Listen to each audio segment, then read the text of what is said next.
Hello, I'm Jeremy Gray, and this is the Tom Crean Show. On today's installment, we'll talk to the head coach of the Indiana Hoosiers about Indiana's strong 7-0 start. We'll also have a conversation about the game of both Cody Zeller and Victor Oladipo. We'll find out the history of the candy striped pants. Chris Reynolds will be on the Knicks English Hut hot seat, and much, much more coming up right now on the Tom Crean Show.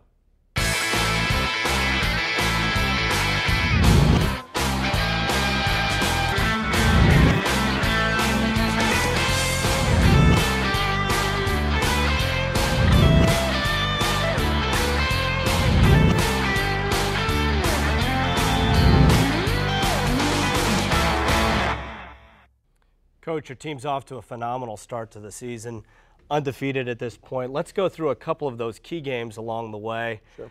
And one that especially got Indiana fans excited was that contest on the road at Evansville, where Indiana put the boot down on an opponent on the road from the get-go.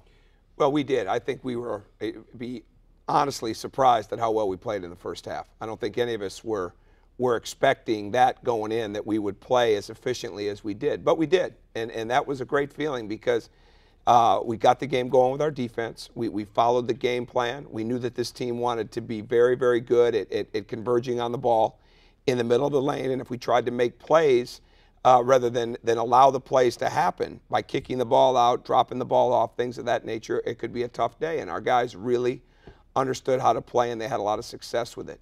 Another one that really stood out was that contest against Butler at home. Butler put forth a great effort. It was one of those tough as nails type basketball games. Will Sheehy and company really rose to that challenge, matched their toughness, and ultimately exceeded it. No question. I mean, we knew we were going to be in a very, very physical, hotly contested game because it's a winning program. It's a group of guys that have played in national championship games. They know how to win. And for us to be able to come out with that victory, we were going to have to match the toughness, match the physicality, and at the same time be a very, very good executing offensive team and a very sound defensive fundamental team. And our guys did, and then we broke it open in the second half, later in the second half, and because our guys just kept playing the way they needed to play. And we got more physical and tougher as the game went on, and I thought that was the turning point for us. Looking at that NC State game, Cody Zeller had a lot of highlight plays, played a phenomenal basketball game, but Jordan Hulls really emerged as a leader in that contest. Well, he did, and again, that's a game where we played hard from the beginning. We got off to a great start. There were a couple moments inside the first half where we didn't play as well. We got a little discombobulated. Our communication wasn't as good as it needed to be, and they took advantage of it. But in the second half, our guys continued to fight. They continued to play at a high level. We got great shots because we made the next pass. Jordan was a huge part of that in the sense of the way he delivered the ball and at the same time the way he made shots. And the 8-minute mark just under was the turning point in that game, Jeremy, because we had just had a possession where we'd had 3 or 4 chances on the offensive glass. We didn't get it to go. There was a timeout called. We were finally in position to play the game the way it needed to be played, which was understanding the physicality of the game was going to be dictated by how we played on the backboards. So the Indiana Hoosiers now sit undefeated on the year. The uniform, a very special thing to wear if you're an Indiana basketball player. Not many people know the history of the candy striped pants, but now you're going to find out the history on our segment called Hoosier History. Players wear them as warm-ups. Fans wear them to the game. Obviously, these pants symbolize something important to Indiana University. So now it's time to take a look at the history behind these candy stripes. If there is one signature element, I think, of our uniform, our basketball team's uniform, it would be the candy striped pants.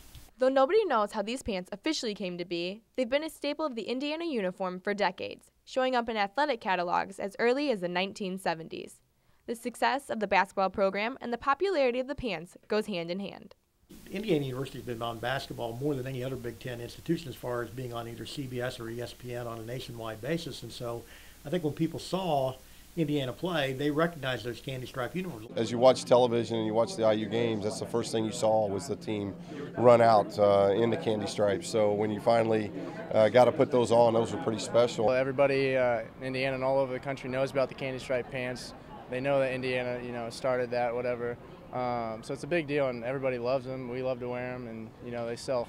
In the past, Ripon Athletics had made a lot of the pants for Adidas, and they were not made for the public.